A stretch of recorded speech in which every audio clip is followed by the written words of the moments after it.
forever. First name greatest, like a sprained ankle, boy, ain't nothing to play with. Started off local, thanks to all the haters. I know G4 pilots on a first name basis. Миний дүргий тэгээд дурлага авч хүлсэн ирсэн баярлалаа. Шууд ингээ эхлүүлж байсан. Шууд би юуг гартаа авчихаа нөхцөлөд. За тэг. За ингээ NBA Loverboy подкастын дараагийн эпизод эхлэхэд бэлэн боллоо. За энийг бол Thinkcast podcast room-наас бол бичиж байгаа хэлэхэд бол таатай байна. За өнөөдрийн зочноор за та бүхний YouTube-ээр сайн таних. Ер нь бол монголчууд бол тий.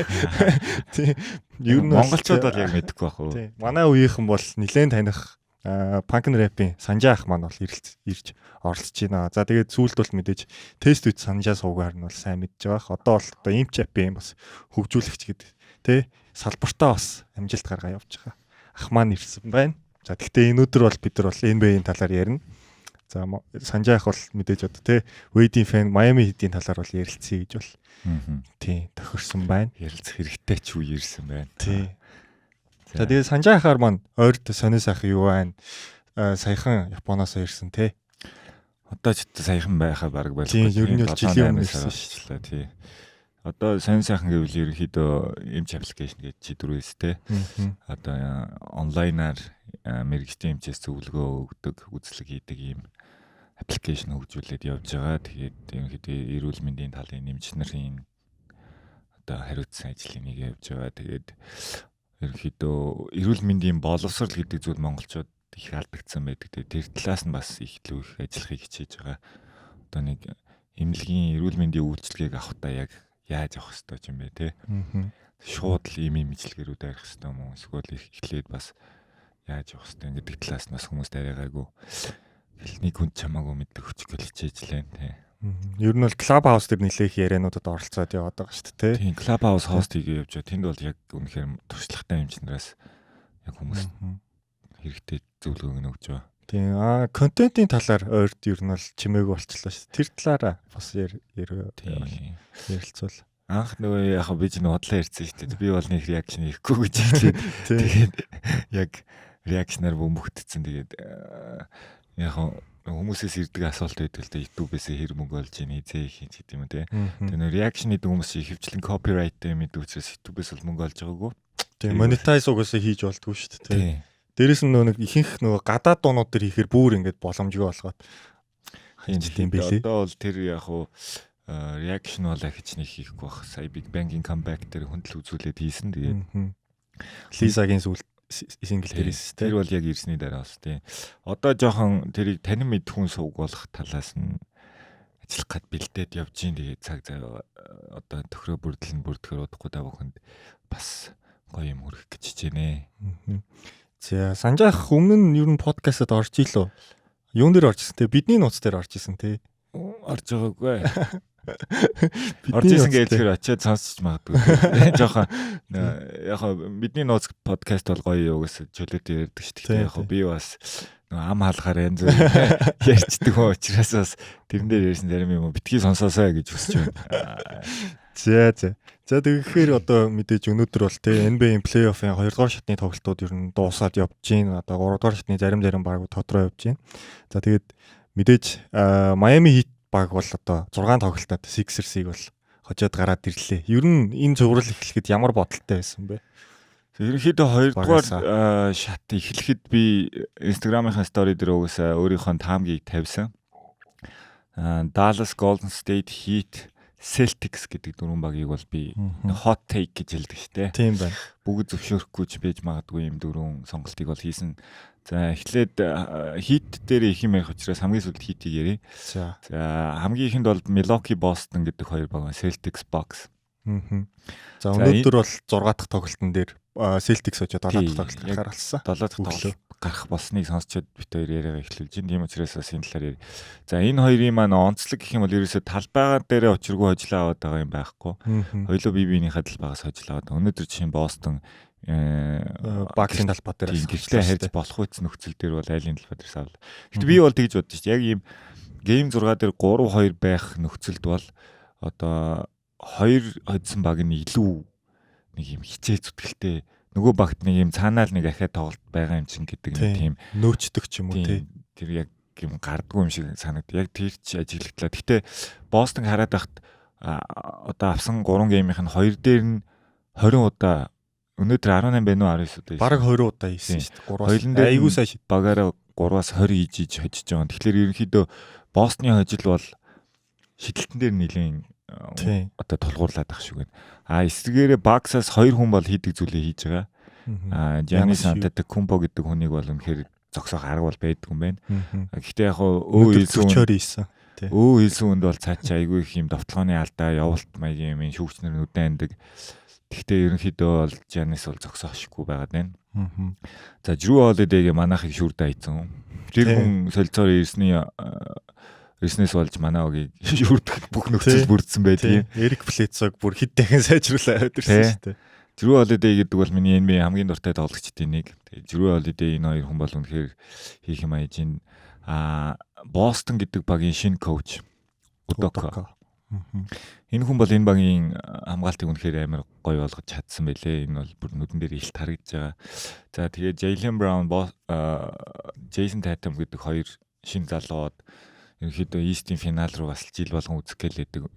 За миний харж байгаагаар бол тэр үед дэлхийн аврагт явсан шүү дээ. Тийм. Дэлхийн аврагт явснаас хойш үнэхээр 2-3 шат агцсан. Тэр нь залуу тоглогч тийшээ их гэж л явд юм бэлээ. Өрсөлдөгчдөө судлах гэж те. Ерөнхийдөө энэ хүмүүс ямар шийдвэр, ямар сэтгэл зүйтэй байд юм бэ гэдэг.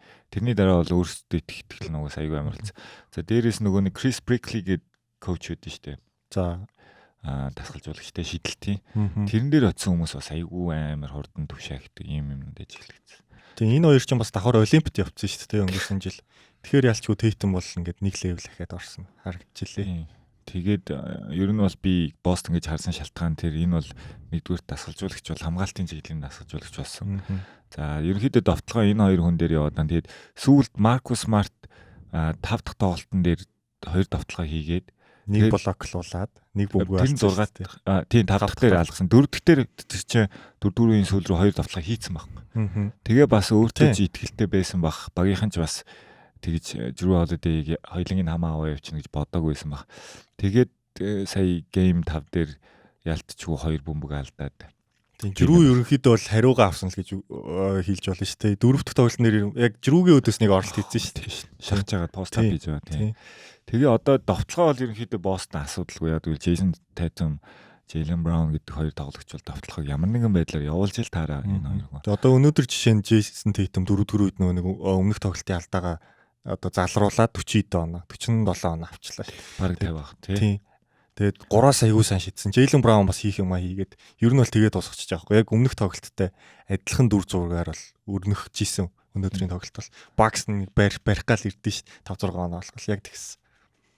Тэгээд хамгаалагчд бас гоё хамгаалагчтай бүр удирдлагын сүлд айгуу гоё болоод авцсан. Дэрэг White тий. Тайс ч гэсэн ер нь бол айгуу гоё толгойтой тоглогч. Тэгээд Тайс Дэрэг White орж ирээд ер нь бол хамгаалт бол бүр гоё цогцолцсон. Дээрээс нь Smart Depot явчлаа ш тий. Тэгээд би бол Celtics-ийг хамгаалтаар аавна гэж бодсон. Гэтэ үнэхээр Giannis бол Giannis юм байна. 7 дахь тоглолт хүртэл явлаа. За энэ хоёр багийг яагаад онцолж ирээд байгаа вэ? Энэ хоёр багийн алин гарч ирэхээс манай огийн бүсийн финалд бүсийн финал авах уугүй юу гэдгийг шийдэгдэнэ. Бостон бол манайхад үнэхээр тоглолтод тохирдгүй баг. Айгүй юу гэдэг. Тэгээ Баясаа ах бас хэлчихсэн. Хамгийн их айж байгаа баг чи юу гэсэн Бостон гэж бас нэрлэжсэн. Би бол бас тэгж хэлнэ. Тийм Баясаа ахын яриаг үзэж байгаа орж ирдэг байж. Давтахгүйгээр ярих хэрэгтэй. Тэгээд ер нь бол Бостноос хамгийн их айж байгаа. Бараг Bucks-н дээр. За дээрээс нь Bucks-аас авах хөшөө байгаа биднэрт. Шүүрийн буцааж өгөх. Гол нь бас Bucks хэрвээ гараад ирлээ гэж бодоход Middleton ирэх үгүй юус амар их юм хамаарах гэдэг л та. Би бол тэгж бодож. Bucks-ийн фэнүүд энийг зөвшөөрөхгүй гэж магадгүй. Гэхдээ миний хувьд бол Bucks Middleton байгаагүй нь баг дээр юм шиг санагдаад байгаа шүү дээ. Яагаад? Би бол Bucks-ыг Middleton-гүй үедээ илүү сайн тоглодог гэж хардсан шин. Тийм үү? Сая жишээлбэл өнөөдрийн тоглолтын дээр бол би яг Middleton байсан бол дуусгачлаа л гэж харж ирсэн байхгүй юу? Яагаад тэгэхээр нэг яг нэг ингээл оноо ойртоод ирэхэд энэ Янас ингээд товтлогооны алдаа авдаг ч юм уу те. Жирүү бол бас амар консистент товтлогоотой тоглогч биш шүү дээ. Нэг 15-аас 20 оноо. Яг Middleton-ы 2-3 шидэлтэйсэн бол хожиж байсан л гэж би харсан. Дээрэс нь нэг Grayson Allen, George Hill хоёр дээр Tatum аягүй их зөрж харагдсан те. Тэрний оронд Middleton одоо байсан бол ингээд зөрөх тийм юу байхгүй ч юм уу те. Middleton яг хоёр тоглолт. Яг Jason Tatum-ын товтлогоон дээр ярих юм бол Middleton хамгаалахгүй л байна л та. Тэгээ яг зөрүү гарахгүй бах.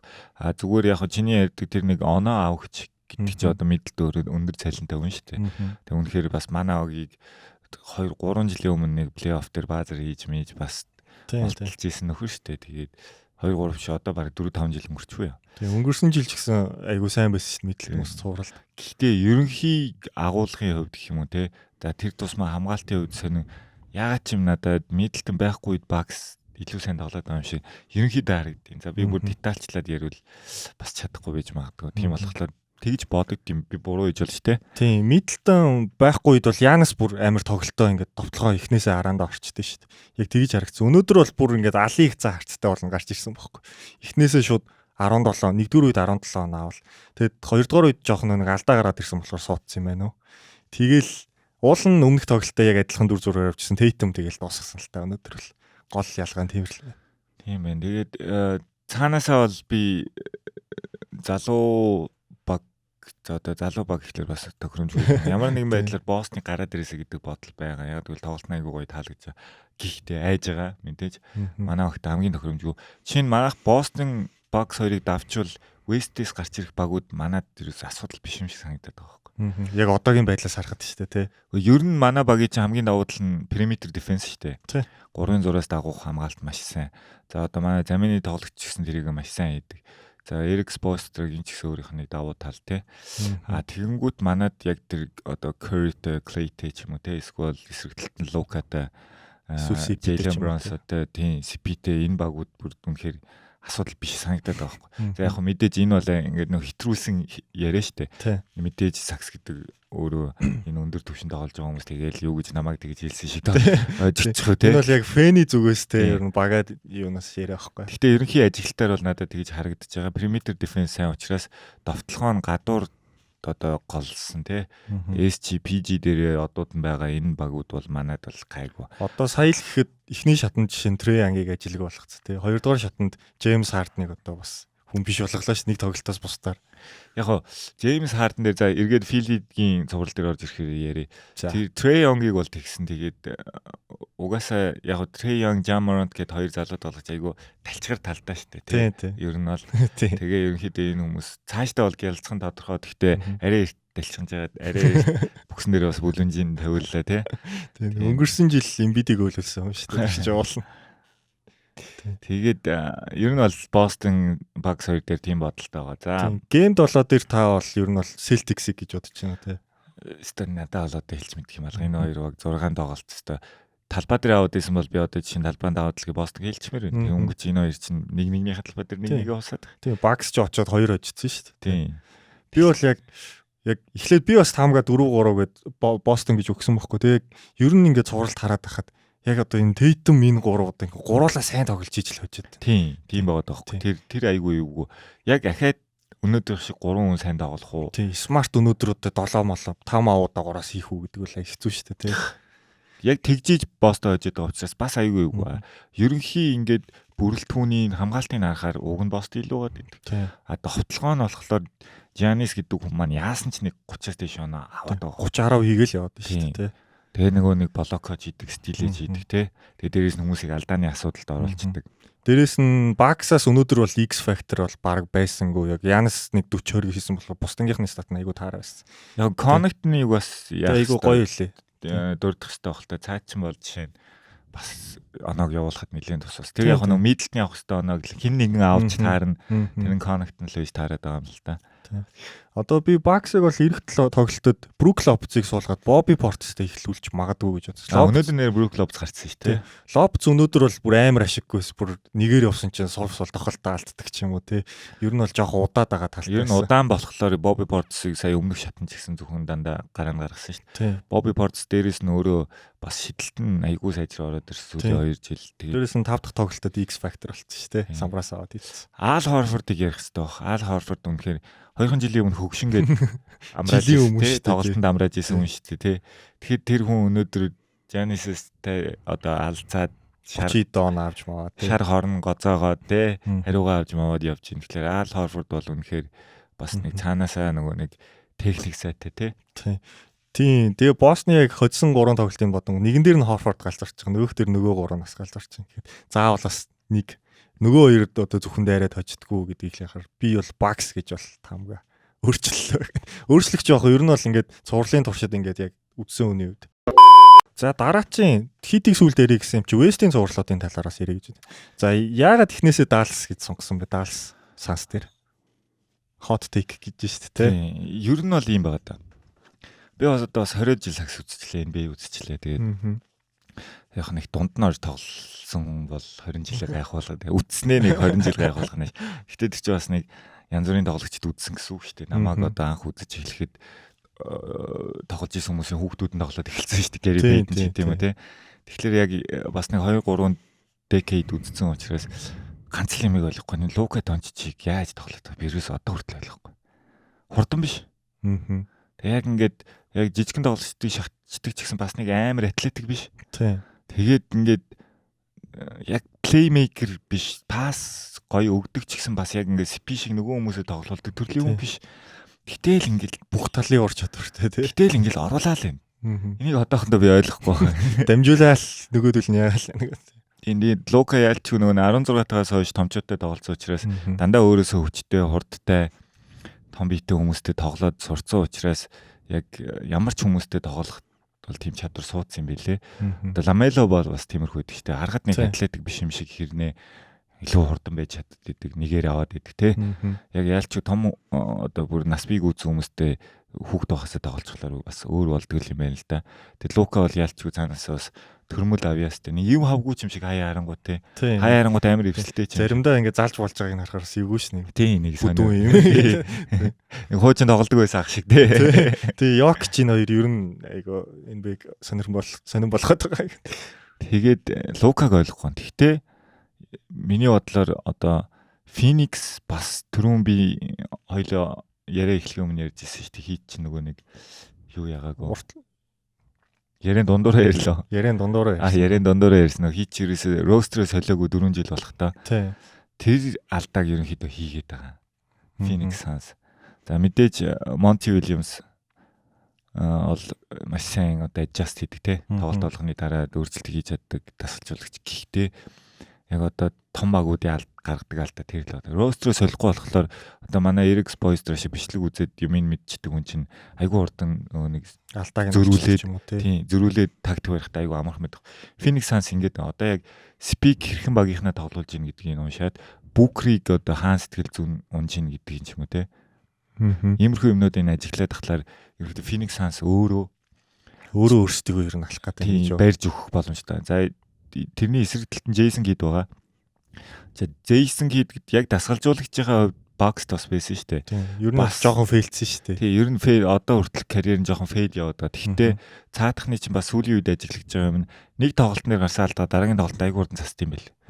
Тэр яг нь өөрийнх нь холбогчууных нь авьяас гараад ах шиг. Тэр юмнуудыг сайн хийгээд байгаа учраас Dallas нэг тоглолт алдсан ч гэсэн дараагийнх нь авч маваад ингээ 3-3 болчих واخхой. Тийм яг хоом дээрээ л айгүй сайн тоглоод байгаа шүү. Энэ хоёр ч бүр хоом дээрээ бүр замраагүй оноогоор очиж байгаа шүү би уншаад. Одоо Suns-ийн талбай дээр тийм 7 дахь тоглолт. Тэгээд ер нь бол би Mavericks-ийг нэг тийм зүгээр харанхуу мэдрэмжээрээ гараад ирэх болов уу гэж анхаарсан. Эхний шатыг хараад угаасаа амар байсан шүү дээ. Тийм. Та яасан юм биш үү? Лукаг 7 оны LeBron гэж одоо хэлсэн биш үү? Бараг. Тий, ер нь бол цаадахчаа яг Лукагийн сул талын дөрөв хэлсэн нөгөө нэг эргэн тойрондох тоглогчтой илүү ингэж сайн талыг гаргаж ирж чаддгүй. Яг өөрөө бол чирч чаддаг те. Илүү өгжий гэж байгаа чи. Сүүлийн хоёр тоглолтод бас харагдлаа шүү дээ. Яг Лука өгжийгээ дараад тахлаар яг үндэ тоглож авах болохгүй байна. Лука тоглох үедээ тоглоод бусд үед нь ерөнхийдөө коучийн комбинацаар явжсэн дээр юм байна гэдэг нь харагдлаа. Лука яг нөгөө нэг 40 оноо авсан ч юм уу те 30 оноо авсан тоглолтуудад бол Phoenix уншаад явцсан шүү дээ. Эхний гоё хэдэн тоглолт. Ганцаараа л оноо авахгүй. Тэгэхгүй яг багаараа тоглохоор за тэр тусмаа Jalen Brunson бас заавал step up хийж те хид хидэн давталгаан дээр ингээд хамгаалтыг задлж мадалж хийж ерөнхийдөө Dallas өөрсдөө тоглолтоо олж аваад байна. Гэхдээ би 7 дахь тэр бараг Dallas-ыг очихлоо гэж бодоод байна. Одоо нөгөө л яг л коучийн бэлдсэн юм л гарна шүү дээ хоёр талаас. Хоёлоо бол айгүй амар юм шатар тоглодог төрлийн хоёр. Одоо бол тийм би бол Dallas-ын бол шидэд дуунах унахгүйгээс л их юм харах гэдэг. Одоо түрүүчийн хождог тоглолтноор бол Reggie Bullock, Finney Smith хоёр бол нүүлгсэн шүү дээ. Хин Kleber бас сайн шидэв шүү дээ. Kleber бас нэг Nowitzki болоод байгаа шүү дээ хэсэг үе. Тий. 7 Kleber-ийн хамгаалтыг хүмүүс магтаад илээ. Тий. нөө нэг switch хийхээр Kleber дээр нөө нэг зөрөөд нөө хурд хийж чадахгүй байгаад хэлээ. Айгу хурдан байгаад хэлээ. Тэрнээс гадна нөгөө нэг хэнийг 8-ыг хамгаалж байгаа хамгаалтын хүмүүс айгүй үнэлээд лээ. Би тэгээ ганцхан тоглолт үзсэн. Бусдын үзэг болохоор яг миний үзсэн тоглолт нэр Kleber баг гараагүй байхгүй. Finney Smith-ийг 5 дээр тоглуулад байсан. Тэгээд би яг тэрхэн 4 дахь тоглолт байхаа тийм баг. Тэг би Finney Smith-ийг 5 дээр тоглуулад зовоогоод тэр нь болохгүй байх гэдгийг ерөнхийдөө Kid анзаарсан юм шиг байлээ л дээ. Тэгээд Kleber-ийг гаргаад Finney-г гаргалаа, Британцыг гаргалаа. Одоо нөгөө нэг үндсэн төвөөч гэсэн гаргаад байна шүү дээ. Тийм Dwight Powell-ыг ч гэсэн гаргаад тоглоод байна. Тэгээд жижиг таваараа болохгүй байх гэдгийг бол ер нь ойлгосон юм шиг байна. Тийм. Dinwiddie бас энэ суралт утаарж байгаа 6 дахь тоглолтод айгүй сайн тоглосон. 5-4 гэж шийдлээ. Dinwiddie нэг тэгдэг, плей-оффт нэг тэгдэг уламжлалтай ш нэг 8-9 оноогоор ажигчсэн. Гинт 3-2 хийж мийж барьдаг нэг юм жилд нэг хийдэг ганц юмтай ш. Тэр нь одоо нэг хизээ гарах нэг гарах л баг гэж одоо. Таны фэнтези дэглөө те Dinwiddie ч. Тийм шүү дээ. Би бүр жилжин горьдсон ш. Үнэхээр Dinwiddie нөгөөх нь юм байлаа. Нэг 2 хүмүүний урмыг углаад идэх чинь. Brogdon байлоо яалаа. Brogdon бол үнэхээр сайн байсан. Нөгөөх нь юм байлаа. Мартчих одоо. Dinwiddie оффас болтроо мартчихсан. Wizards байхдаа бол яг тэгж байгаа. Тэгээ Mavericks дээр гайг болчихсон. Харин тийм л Mavericks дээр 30 оноо авч маваад хэсэг бүр гол харлуулсан. За яг энэ саяны нөгөө жижиг тавт гэдгийг эсрэгээр Golden State-ийн жижиг тавт ихний цуврал дээр маш сайн ажилласан. За Draymond-ыг бол өстой DeMarcus Cousins шахаж чадахгүйсэн. Энэ тоглолтод энэ цувралд болохоор жижиг тавтаараа тоглосонгүй. Яа тэгвэл Memphis өөрөө жижиг тавтаар эхлүүлээд байсан ш цувралыг бол одоо Kyle Anderson, Tillman хоёрыг PF дээр гаргаад хэнийг Jaren Jackson-ыг үндсэн төв болгоод тоглоод байсан те. Тэгээд Brandon Clark айгуу сайн тоглож илээ. Тэгээд тэрэндээ adjust хийгээд ерөнхийдөө Steve Kerr за юугаа Looney-гээ тоглоулъя гэж л бодсон юм шиг. Өнөөдөр бол чин Looney бол 22 самбар аваад MVP боллоо шүү дээ те баг. Тэгээд за мэдээж Game 6 Clay-г ярих хэрэгтэй. Game 6 Clay бол үргэлж гарч ирдэг. Өөрөө ч тэрийг мэджилээ ингээд 6 урууга гаргаад тэгээд Golden State яг тэр нөгөө нэг юм нугалдаг юм байдэн шүү дээ. 4-р үеийн сүүлийн 6 минут эхлэнгүүд Curry нэг 2 хийж өгөө, Clay нэг ганц 2 хийж өгөө. Тэгээ оноо холдонгууд нөгөө залуу багууд ялангуяа айгүй урдуу унцдаг. Тэгээ нөгөө нэг арена амар чанга. Тийм. Тэр нь яг тэр л дүр зураг л өнөөдөр харагдчихлаа. Тийм дээр нь тэгээд тэрэн дээр нөө Wiggins орж ирээд айгүй сайн тоглолцсон байлээ шүү дээ. Wiggins-ийг бол би нэг тийм пост хийсэн чи харсан нөгөө Wiggins-ийг онцлох хэрэгтэй юм байлээ өөрөө. Харсан. Эхний цувралын дараа нэгдүгээр бага ребаундер буюу самбраас бөмбөг авал дээр тэргүүлж исэн. За хоёрдугаар шатнаас эхлээд Pool 3 онооны хуваараа нэгт орцсон. Уг нь Wiggins байсан юм байлээ. Тэгээд ерөнхийдөө үүрэг ролээ хамгийн сайн солиод тэрэндээ хамгийн сайн дасж байгаа хүн бол Wiggins. Яг энэ Golden State-ийн энэ жилийн амжилтанд бас үнэхээр Wiggins бол чухал үүрэгтэй юм л. Тийм. Тэрийг сүүлийн яг 2 тоглолтод яг харуулсан баггүй. Wiggins айгүй уртлалтын шугамыг хамгаалаад дээрэс нь нэг яг catch and shoot хийдэг болсон. Өмнө нь бол мань үуч ингээл ISO тоглолттой дундаас мундаа шидэлээд тийг тийх ямар ч шаардлагагүй болсон байл. Айгүй өөрөө идэвхтэй самбарт явдаг болсон. Kuzma нэг тэрийг бас ойлгоод нэг арай нэг хэрэгтэй хүн шиг харагдаад нэг хальт эхэлчихсэн шүү дээ. Lakers. За чи бол ингээд нэг пост ап хийдэг ч юм уу те 3 дээр барьж аваа шидэд идэг хүн биш юм байна. Чи самбар руу үсрээд нуруутай шүү дээ те. Тэгэж тоглол нэгдүгээр чамд өөр чинь тоглож байгаа юм байна гэдгийг Лебро ах нь хэлсэн үү хин хэлсэн те. Сая Wizards ч гэсэн би бас fantasy давсан байхгүй. Бараг 20 мөрийн самбар авсан нэг ганц 2 тоглолт гаргасан гарсан. Сайн байлаа. Wiggins бол тэрлөө айгүй гоё тохирсон. Тэгээд Steven Adams-ыг Memphis бас айгүй сүүлд ашиглалаа. Тэгээд тийхэн ч аргагүй өөрөө айгүй хурдан темптэй тоглож байгаа баг дээр Steven Adams чинь дундаас ч идэхгүй, гураас ч идэхгүй төвийг байлгаад ах хэцүү. Тэгээ өнөөдөр гэхдээ байсан ч гэсэн Looney бол үнэхээр сайн тоглолоо. Тэгээд энэ хоёр баг бол ерөнхийдөө хүн болгон харж ирсэн баг. Golden State гараад ирнэ. Тийм дээрэс нь Jag-ийн гэмтэл шууд ингээд цуурлыг ойлгомжтой болгоцсон гэж яаж ирсэн шүү дээ. Тийм үү. Ер нь Жагу яг мэдлэлтэнгүү баг шиг Жагу юу Крисли сайн тоглоод ирсэн юм шиг. Үлрэлт чинь нөгөө тэгсэн. Сая сүүлд ч гэсэн Жаг эмцний дараагийн тоглолтод баг 50 оноо гарч байсан. Тийм. Жаг эмцний яг дараагийн тоглолтод энэ хоёр ч бүр ингэж амар зун гаралцсан тоглолт гэсэн. Бүр яг юм заал авч байгаа юм шиг. Бүр яг юм бүр юм яг жог хөвгтүүд заал авцсан юм шиг. Яг тийм тоглолт болж байгаа. Сүүлд нэг Стеф 3-аас хийж жагаад тэгээ бодсон байхгүй 4 дахь дээр. Тэгээд 5 дахь дээр болохоор 50 оноогоор хожигдцдаг. Тийм. Аюу сан тоглолсон. Майк Брауны эхний 2 тоглолт бол бүр гутармаар 2 тоглолт байсан. Warriors-ийн хувьд бол. Харин ер нь бол би Golden State-ийг ямар ч асуудалгүй гараад ирчих واخ гэж бодсон. Яагаад гэвэл Timberwolves-тэй хийж байгаа тоглолтыг харахад ерөнхийдөө бас үнэхээр залуул хүмүүс байна. За энэ баг бол дэшилж доошлол те Grizzlies бол. Энэ баг бол амар ирээдүйтэй баг. Гэхдээ энэ баг яг энэ бүрэлдэхүүнээр удахгүй баг. Ерөнхийдөө Jamorant, Desmond Bain, Jaren Jackson Jr. За тэгээд Dylan Brooks maybe нэг амар өндөр цалин авахгүй ч магадгүйгээд баг дөрөв тоглогч нь одоо дараа нь айгүй өндөр цалин авах хэрэг гарч байгаа байхгүй. Тийм Jaren Jackson ч сая нөгөө гэрээгээ сонгоцсон шүү дээ 170 илүү 100. Тий. Тэгээ одоо Bain хоёр дээр ер нь бол ирнэ. Гэрээ. Тэгээд ер нь бол Memphis-ийг би угаасаа л гарна гэж хараагүй байсан. Одоо Wolves-ийг бас тийм сайн тоглоно гэж бодоагүй байсан. Гэхдээ бас сайн үзсэн. Тэгээд Wolves бас хожицсан зурал дээр өөрсдөө налцараа гал дууссан шүү дээ. Тий, дөрөвдүгээр үеийг тэр үеэс коучийн л асуудал байхгүй юу? Коуч хийх юм а хийгээгүй. Залуулаа одоо юу гэдэг Ant-Man бол үнэхээр сайн тоглосон шүү дээ. Тэгэл коучийн л алдаа гарчиж байгаа. Нэг тоглогч сугарсан л та. Тийм ажлаараас л гээд. Тэр үн гэхдээ яг үндэ бас юу байхгүй байгаа юм. Бас сайн харах юм бол тийм орон цай байхгүй байгаа юм. Жишээ нь Ant team их бөмбөгний мэдлэлтэй, Cat team их бөмбөгний мэдлэлтэй байхад Дило одоо яг өөрийнхөө нөгөө хуучин нөгөө Ice in my vein тоглолтоо гарах ямар цай байхгүй л гэж би харсан л та. Тэр нөгөө нэг Clippers дээр нөгөө нэг Cat суудсан ч айгүй сайн тоглосон шүү дээ. Яг тэр шиг юм болов гэж бас харсан. Нэг талаараа бас нөгөө нэг Ben Simmons Embiid хоёр нэгнийгээ байхгүй сайн тоглоод тийм харагдаж байна. За тэгээ сүүлийн Miami юу хоёрынхаа цуврал дээр юу болж өнгөрөв талаар ярий. Энэ бол уус тодорхой зураг байсан.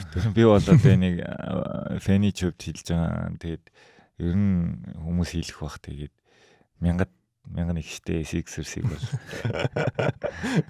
Дээрээс нь Doc Rivers ахад доо. Doc Rivers-ийг би бас ойлгодгүй юм. Үнэхээр сайн коуч юм уу? Одоо нэг ийм саяхан бас яриа сууж явахад коуч нарыг нөгөө нэг ийм тоглолтын бэлтгэлтэй одоо стратеги энтрээр нэг үнэлдэг ч гэсэн хаяа бас нэг ийм өөр төрлийн нөлөөлөл айгүй чухал юм шиг байна. Жишээ нь баг өөрөө ингээд хоорондоо жоохон уур амьсгал эвдэрэх ч юм уу те. Эсвэл ингээд нэг тоглогч нь өөрөө бөмбөг барьж одоо ингээд нэг жоохон хаардан жишээ нь ингээд алдаа авах гал уурлал стресстэй л те. Тэгээ ингээд тоглолтон жоохон алдагдах гэдэг ирэнгүү Doc Rivers шууд штраф шийдэж хооронд дууд завчраад тэнийг юм жоохон зангарахтай гэх юм уу гэдэг саяхан маа нэг найз бас ярьжсэн. Зангарахтай зан бас хэрэгтэй болд юм л. Тэр талаараа яг Doc Rivers шиг коуч нар бас яагаад ингээд том багууд ээлжлэл аваад идэв учир байгаа. Одооттай ялангуяа тоглуулахад айгүй хэрэгтэй. Тэгэхгүй одоо юу гэдэг Brad Stevens гэдэг юм үнэхээр амар сайн толгойтой мөртлөө бас суперстаруудтай ажиллаж чаддгүй коуч нар байгаа шүү дээ. Тийм аашийн олдгүй ч юм. Тийм бас тийм зангарах хэрэгтэй коуч нар байх хэрэгтэй байдаг юм шиг үлээл. Six-ийг яагаад бат хожно вэ гэдэг байгаа болохоор ерөнхийдөө Бостон шиг ч юм уу, манайх шиг ч юм уу хамгаалтан дээр анхаардаг багууд яадаг вэ гэхэлэр нэг айлын үндсэн оноо өгчийг оноог нь авахуулаад үлдснийг тоглоулахгүй өрчдөг нэг ийм тоглолтын төрөл үүдэг. Ингээд Embiid-ийг ерөнхийдөө тоглоулаад хаардаг хамгаалч болно гэж анханасаа харагдчихсан байхгүй. Тэгээд тэр ерөнхийдөө босон. Гэхдээ Sixers болохоор эхний хоёр гейм Embiid байгаагүй учраас гээд яг нь шалтгаан тавиад байгаа. Гэхдээ тэр бол үнэндээ нэг ялгаа гарахгүй байсан. Sixers 2 хожил яаж авсан бэ гэхэлэр яг Boston шиг айгүй амар шидсэн шүү дээ хоёр тоглолт. Тий, Danny Green ч 8-7 гэж шийдсэн. Тий, эхний гейм дээр Danny Green 7 илүү. Тий. Тэгээд дараа нь тэр нэг тоглолтын дээр чинь бас хин Embiid чинь сүүлд 3 байна уу 4 step back хийсэн шүү дээ. Тэгээ Harden 30 он авсан шүү. Embiid гинэ Harden 3-4 step back хийсэн шүү. Тэгээ Maxi бас аягүй сайн тоглоод байгаа. Тэгэж л бүгдийнх нь л шидэж байгаа шийдэл унаад идэгүүл юм бол ер нь манайхаас хойж л авах тэднэрт хэцүү байхгүй. Тэгэл манай ч нөгөө нэг ийм хар ажилд гүйдэг баг 6-7 хүн багтах. Тэгэл замян солигч гарч ирээл бижигнээл ингээл зуралдаал энэ Harden ч тэгж амархан тоглохгүй байгаа юм чи. Бөөн ийм юу. Манай өгч тэгээ нөгөө нэг ийм хүн амтны анзаараагүй хүмүүсийг ялцуулахтай сайн. Страс гэж нэг од гарч ирж байна баг. Самбраар багаад тэргүүлж мэргүүлээд. Тий 20-15 ийсэн 3 бүтэн цувралын турш 20-15 ийсэн 3хан тоглогч байдаг нэг нь болцсон байсан. Тий. Тэр чинь LeBron, Bosh, Страс байсан уу? Онилч байсан уу? Өнөөдөр нэг тим юм байсан. Max Strus угаасаа анханасаа сайн байсан юм а. Тэгээд үлрэлт бол нэг хүмүүс анзаараагүй. Анх нөгөө шидэгчээр нь хүмүүс анзаараад байсан. Хамгаалт нь айгүй сайн. Тийм хүмүүс нөгөө нэг Duncan Robinson-ы оронд л шидэгч гаргаж ирж гин гэж хараад байсан шүү дээ. Яг үндэ хамгаалт нь сайн учраас гараанд гаргасан л та. За Vincent Gabe байна. Гейб Лаури хөрх юм яалч нэг үлрээ тоглож байгаа болохоор болохгүй л байлээ. Гейб бас айгүй сайн байгаа хамгаалалт. Ер нь бол Лауриг суулгаалж ичсэн шүү дээ. Гейб бол үнэхээр хамгаалалт нь сайн байгаа. За дээрэс нь Келеб Мартин ууг нь сайн гэхдээ энэ зурал дээр бол Келеб Мартин бас яг нэг сүртэй нөлөө үзүүлж чадсангүй. За Дидмон гэж бас ууг нь гоё хамгаалагч байгаа. Гэхдээ хаяа defensive liability гэдэг шиг жоохон удаад байгаа талаа. Тэгээ Embiid дээр бас ганц хоёр хүчтэй алдаа хийгээд хэрэг болсон шүү дээ. Тийм ээ тий. Яг Adebayo суугаад жишээ нь Tucker Embiid-ийг бол хаахгүй байхгүй. Ялцгүй намдах учраас хичнээн сайн хамгаалагч сүсээгөө гарч ирсэн шүү дээ. Тэгэхээр Дидмон бол яг тэр үед бол үнэхээр хэрэгтэй байсан. Тэгээ Oladipo айгуу сайн. Үнэхээр Oladipo бас хүмүүс яг ингээ олон жил хараад урам нугарсан байж байгаа. Энэ жил бол бас үнэхээр гоё байна. Танах ч одоо шилдэг 2-6 дахь тоглогчтой болсон шүү дээ. 2 ширхэг. Тий. Ер нь бол яриагаар. Тэгээ Duncan Robinson-ыг бол суулгахаас өөр аргагүй байдалд хүрлээлтэй сүүл рүү. Яг тэгвэл Tyler Hero-гийн минут их яг тэгвэл Lowry байхгүй учраас оноог зөвхөн Jimmy Butler аваад иж болохгүй. Adebayo хамгаалтанд их одоо цаг хугацаа энерги зарцуулж байгаа учраас Adebayo-гоор их олон давталгаа бас явж чадахгүй байгаа. За ерөнхийдөө нэг алдсан бөмбөгөн дээр нэмж орох марах ч юм уу иймэрхүү байдлаар оноогоо дөгөөд. Тэнгүүд ганц Butler 40-50 оноод нэмэргүй учраас яалчгүй Tyler Hero их минутаар тоглож оноо авах хэрэг гарна. За мэдээж бодсноос арай хүрэхгүй байгаа. Яг энэ үед Tyler Hero-той зөв Duncan Robinson-ыг гаргаад ирэхээр хамгаалалт айгүй сул болж байгаа. Тэгээ Duncan Robinson яалчгүй суух болоод энэ үед харин Dipo хамгаалтан дээр ч тэр тоглоом дээр ч тэр айгүй сайн тоглож байна. Тий, ер нь бол сэлгээний холбогч болж гарч ирээд байгаа шүү дээ. Урш жигмын хамгаалалт хийгээд. Тэгээ дээрэс нь Duncan Robinson угсаа нэг шидэлт нь орхоо болцсон юм уу эсвэл огцом нэг мөнгөө хийгээд амарчгүй мэн хөө. Энэ жил айгүй орон гарan байгаа шүү дээ. Цаатан чи тиймэрхүү одоо нэг эго гэх юм амбиц өгөн гайгүй шүү дээ. Өөрөө энэ чинь спортын сэтгүүлч мэтгүүлч давхар сонирхч мэн. Тийм үү. Даруухан залуу байхгүй юу. Тэр чин драфтлагдахаас өмнө ерөөхдөө драфтлагдахгүй нэ гээд жоохон ингээд give up хийсэн те. Буугаад өгцөн юу яах гээд ямар нэг сэтгүүлч төрлөөрөө л нэг нэвтрүүлэгч жилөө нэг студид жилөө надаа аналист маягийнмаар орыг ярьжсэн чинь тэрийг нэг коуч олж мэдээд өө чи тоглогч болох хэрэгтэй штэ гээд коллежд байх нь лөө нэг тэгжсэн тийм түүх байт юм билээ. Тэгээд цаа чин бол эго мего өндөртөө биш. Тэгэхээр нэг тэр цалин бол нөлөөлөөгүй бах. Зүгээр одоо манай өмнө яг юу нь болохгүй байгаа атлетизм дутаад байгаа юм уу? Хамгаалтан дээр өөрөө сул учраас одоо өөртөө итгэлгүй байгаа даа нөө тий. За шидэлт нь бол нэг 3 геймээс нэгэнд нь л нэг унаад байгаа. Тэгээ трийг нь одоо яаж хүм мэдэрч гарах вэ тий. Коуч за өнөөдөр энэ оруулах юм шиг. Тэр нэг юун дээр Атланта дээр ихний тоглолтын нэр гараанд гарсан дээр бол онсон шүү дээ тий. Тэгээ тэрнээс цаашаа ер нь бол Duncan Robinson талбай дээр орог үзэгдэв үү. Би бол нэг Дэвис Бертансарх бол тоглогч болчлоо л гэж хараад байна. Өөр юм байнгын шидэлт зохиолсон багт очвол бас гайгүй минут авчихлаа. Энэ overpaid shooters гэдэг өсө Бертанс хин Duncan Robinson нэг юм байлаа 3 хүн байсан. Хитрхийн өндөр цалинтай шидэлч хүлээлтэнд өрөөгүй хүмүүс. Joe Harris байлуу яалаа. Тийм. Harris төрх юм дэмчээ шүү дээ. Тийм, Harris ч өвлөрлөнд дууссан шүү дээ. Цалингаа авчаад. За тэгвэл хоёулаа таамгаа ер нь үгүй гэж бодож байна. Хиттэй одоо за Bucks гарвал хитвэ, Celtics гарвал хитвэ. Хиттэй одоо надаас асуу явах. Би тийм 6 юм уу 7 л гэж дуурна шүү дээ. За шүүрт чинь гэж бол тэгж андуураад юм явах. За мэдээж талбай даваад л гэх мэт одоо манай шидэлтүүд ч бас унахгүй. Сая 2 тоглолт унсангүй шүү дээ. Бас санаргалаа шүү. Жими оноогоо аваад идэг тийм. Жими оноогоо аваад идэг нөгөө хэдийнх нь унахгүй. Тэгээ тийм өдөр ирэхийг үгүйсэхгүй тийм учраас 6-аас 7 тоглолт бол гарах болов. Bucks ч байсан Celtics ч байсан ер нь адилхан 6-аас 7 тоглолт гарна гэж. Яг мэдээж хожино гэж бол таамаг. Тийм хожино гэж бол таамаг. Би бол Bucks гараад ирчвэл би бол Heat-ийг хожино гэж бодож байгаа. Яагаад тэгэхээр Middleton ирчиж магадгүй. Дээрээс нь одоо Jimmy Butler дахиж ингэж 30-40 оноо нэг авахгүй байх Bucks-тай тоглоход. Яг хамгаалт одоо жүрүү бол өөрөө очиж штэ. Сая бол ерөнхийдөө тийм. Ерөнхийдөө бол одоо Danny Green ч юм уу те Тайбулаас зүрж чил бүгдэн дээр нь Tobias ч юм уу одоо жижигтнүүд дээр нэдэж уусан штэ мэн үү. Тэгэхээр нэг свичлүүлээд байхгүй баха. Жими улиралд нөө орон гарна штэ. Тийм. Плей-офф дууг нь тийм биш байхгүй юу? Өнгөрсөн жилдээ болцсон. Өнгөрсөн жил бол ялчгүй бүр би бол тэрийг нөгөө нэг хошин байдлаар бэлтгэлэн цөмөрцөн гэж хэлээд. Арай дэндүү бэлдэж байгаа. Тэгээд бүр тоглон гараагүй штэ. Амар биетэй болцсон байсан тий. Тийм нэг бүр ингээл хөс мөс нь урсцсан зураг хийгээл тий. Айн бүр н айд сүрмээр бэлэн байна энэ төр гэж ингээл. Бэлтгэлэн цөмөрцөн л гэж би 15 оноод унтчихсан яалаа. Тэгэж хэлэхлээр манай найз шалаад тэр өндөр төвшний тамирч бэлтгэлэн цөмөрнө гэж юу байт ингээд. Гэтэ одоо юу сэтгэл зүйн ч юм уу юм хаад тийм бас нэг үүсэхгүй штэ. Үнэхэр нэг болохгүй тэгэл болохгүй штэ. Энэ жил бол тэгэхгүй байгаа. Дээрээс нь яг саяхан коуч Спolstra хэлсэн байсан. Wade Jimmy хоёрт нэг давуу тал байна. Яг плей-офф эхлэхдээ тэд нэр шал өөр болдог. Чинь үйлрэл 28 30 2 3% шидэж хагаад 3-аас плей-офф эхлэнгүүт тэр 35-аас дээш 40 мөч болоод эхэлсэн. Тийм нэр айгуу сайн шидэд эхэлсэн шүү дээ. Тийм яг ингээд тэр чинь нэг фокуслахлаар яг тэр талаараа тэр хоёрыг айгуу адилхан байна гэж дурдсан байсан. Тэр нь ч үнэн угаасаа. Яг плей-офф дээр бол Жими өөр хүн болдог.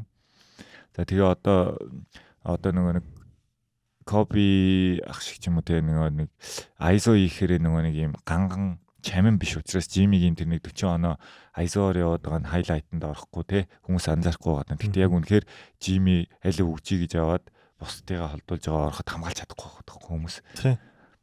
Тэгэхээр энэ товтлогоо бол одоо чинь дарааныхын за жирүү хамгаалж магадгүй жирүү одоо жирүү дээр ирнэ, Янас дээр ирнэ те мидл дээрч юм бол ер нь тэгж нөх амар мисмач үүсэхгүй байх л гэж би бол харсан. Янис бол хамгаалахгүй шүү дээ. Одоо яаж Янисыг ганцаарингийн юу яагаад. Гэхдээ яг хуу Конато Матиус хоёр ерөнхийдөө бол очиод Янс help defender-ээр л очих байх. Матиус ирвэл бүр би баярлаад алга таашаад залуу хамгаалах гээд үзэх гээд.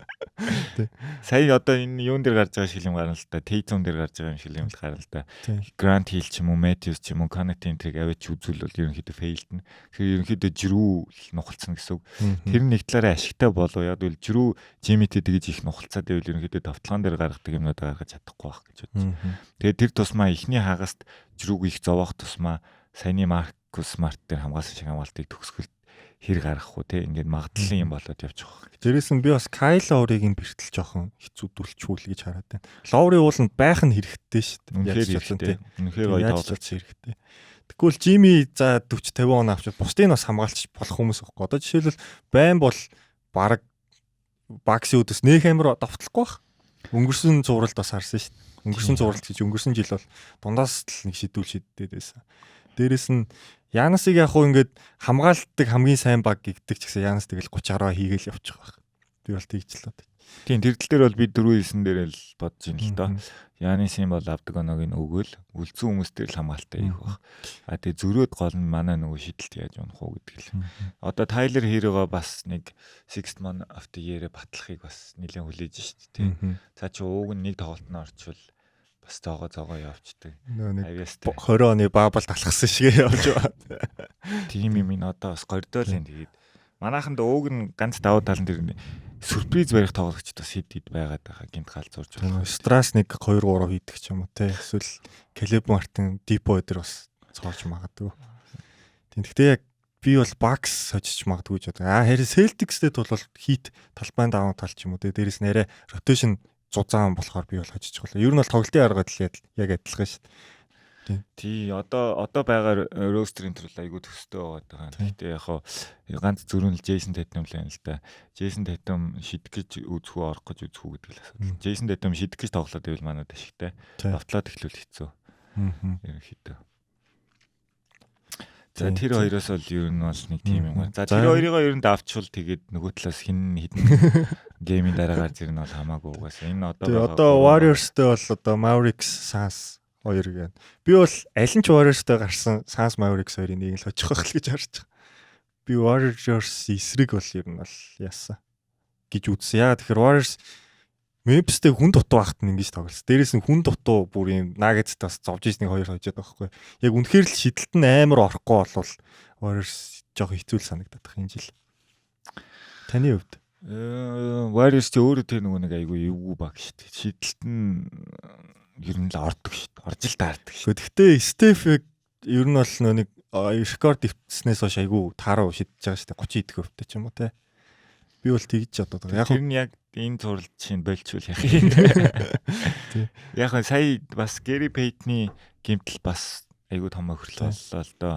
Тэгээд тухайн үний импактыг яг байхгүй болохоор л мэдж байгаа. Гэри Пейтний хамгаалтууд байхгүй босноос хойш одоо жишээ нь Дилэн Брукс гэдэг хүмүүс 30 оноо авч шít тий. Болохгүй шүү дээ юм хүмүүс. Гэхдээ Дилэн Брукс чи сугарж байгаа өнөөдөр л гайгүй тоглож байгаа бол. Тэгээ би Dallas-ыг яагаад Warriors-ыг хожин гэж бодож байгаа вэ гэхээр Dallas бүр өлрэлт идэж уусан байхгүй. 3-1 лөө.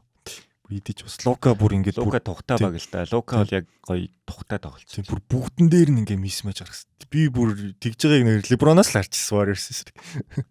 Dallas Golden State гэж биний таамгаар хэрэг гарах юм бол Даллас ер нь гараад ирэх баг. Тийм би бас Тэгээ манайх Bucks Celtics-ийн давааг давчих юм бол Даллас бол гайгүй дээ. тэгээ Даллас Swiss Miami гэдэг бас хуучны юу Эвгүй учрал очирна шүү дээ. Одоо нэг болцсон байгаа шүү дээ. Одоогийн Даллас ч угаасаа тэр Новицкийн Далластай харьцуулаад байгаа шүү. Нэг Европын од тоглогч нэлээд дүүрэн рол плеерстэй финал хүртэл явна гэдэг чинь нэг л харсан дүр зураг байх чинь. Нөгөө талд нь эсрэг талд нь яг одоо бол манайх супер тим биш. Гэхдээ ерөнхийдөө бол айгүй чанартай байгаа.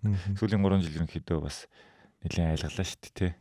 Харин Suns Warriors гарвал харин бас дахиад 7 тоглолт гаргах. Би Suns яг үлрэлт Warriors-тэй тоглож байгааг хараад яг үлрэлийн Suns биш байгаа байхгүй. Яг Warriors-тэй тоглоход л жоохон айцтай ч юм уу юу гэж байна тий. Бүкэр чи Warriors эсрэг сугараад идэв шүү. Айгүй санаа.